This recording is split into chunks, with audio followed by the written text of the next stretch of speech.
The adaptive cruise control combined with the steering assistance in semi-autonomous mode is a convenience feature that helps reduce foot fatigue. It also serves as a safety feature to prevent accidents due to drowsiness during long-distance driving. Furthermore, there is a specific gender that may have genetic difficulties, so struggling when parking. Therefore, I believe there is a sufficient justification for the development of fully automated parking features. In addition to these features, there are several new features introduced with Volvo's EX series. Automatically supports a lane change during semi-autonomous driving.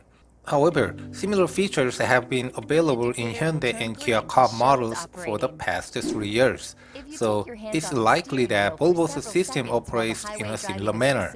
I had the opportunity to experience this feature while driving the latest Kia Niro. When the symbol appears as shown, it means that lane change support is available. To activate it, you can either leave the turn signal on and wait for the system to determine the appropriate timing, or you can partially activate turn signal and the system will perform the lane change immediately. If the conditions are not met, the system cancels the action. However, it is important to keep your hands on the steering wheel.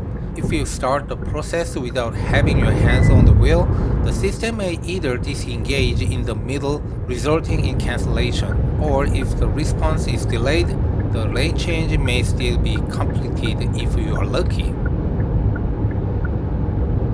However, I found this feature to be somewhat underwhelming. The torque detection system in the Kia Niro is noticeably less sensitive compared to the Volvo system.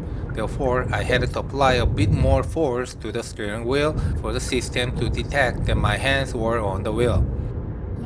To ensure that the system recognized my hands on the wheel in the given situation, I had to apply an awkward amount of force, as applying force in the opposite direction of the steering wheel's movement would cause the system to disengage. So I had to apply a slightly force in the direction the steering wheel was turning. Volvo's touch detection system will be slightly better, so it wouldn't require applying force in any particular direction and making the process less awkward. Moreover, using the turn signal with my fingers and turning the wheel by 10 degrees is not burdensome at all. Even if there is a simple space to merge, the system limits the functionality due to what it seems insufficient space. If I can comfortably merge in such situations, I would prefer to do it myself. Therefore, I fail to see the need for this feature. In such cases, I would rather just perform the action myself.